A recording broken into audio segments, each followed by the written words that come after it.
وہ جس کا الہان روح پرور حریم جام میں بسا ہوا ہے، وہ جس کا الہان روح پرور حریم جام میں بسا ہوا ہے، وہ جس کی آواز کا ترنم سماعتوں میں مچل رہا ہے۔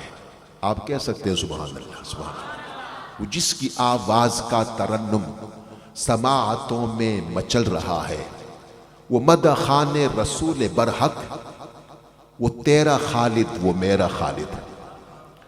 وہ مدح خوان رسول برحق، وہ تیرا خالد وہ میرا خالد۔ دلوں کو سوز و گداز دے کر، دلوں کو سوز و گداز دے کر جو بزم عالم سے اٹھ گیا ہے، دلوں کو سوز و گداز دے کر جو بزم عالم سے اٹھ گیا ہے۔ وہ جس کی آواز کے ترانے میں، وہ جس کی آواز کے ترانے میں نعت انحد کی سرگمیں تھی۔ یہ میں نے شاہ جی نے مجھے سمجھایا اور بڑا مشکل۔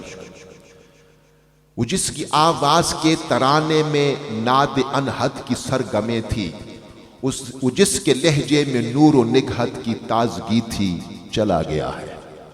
وہ جس کے لہجے میں نور و نگہت کی تازگی تھی، چلا گیا ہے۔ نقیب فرمان حق نے اعلان جب کیا تو برائے مدحت، نقیب فرمان حق نے اعلان جب کیا تو برائے مدحت۔ بپیش آقا وہ بزم نعت جناں میں نغمہ سرا ہوا ہے، بپیش آقا وہ بزم نعت جناں میں نغمہ سرا ہوا ہے۔ اور مقطع میں شاہ جی نے وہ پوری تاریخ بیان کر دی ہے۔ کیا تقاضا جو طبع موضوع سے میں نے تاریخ کا تو شاکر، کیا تقاضا جو طبع موضوع سے میں نے تاریخ کا تو شاکر۔ خلود خالد، خلود خالد بخلد، خلود خالد بخلد اس نے بفیض اسم علی کہا ہے۔ اب یہ انہوں نے تشریح کر کے مجھے بتائی کہ خلود و خالد بخلد یہ وہ الفاظ ہیں جن میں ہمیشگی دائمی پائی جاتی ہے۔ خلد بھی اس جگہ کو کہتے ہیں جہاں ہمیشہ ٹھہرنا پڑتا ہے، یعنی جنت کا وہ مقام۔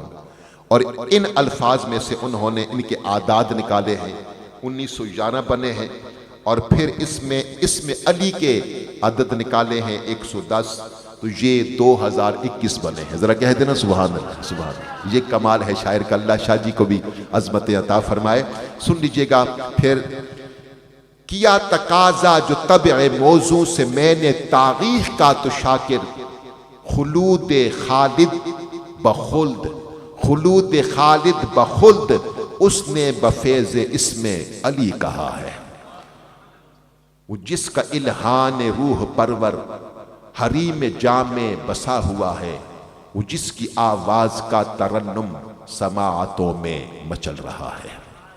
اللہ ان کے درجات بلند فرمائے۔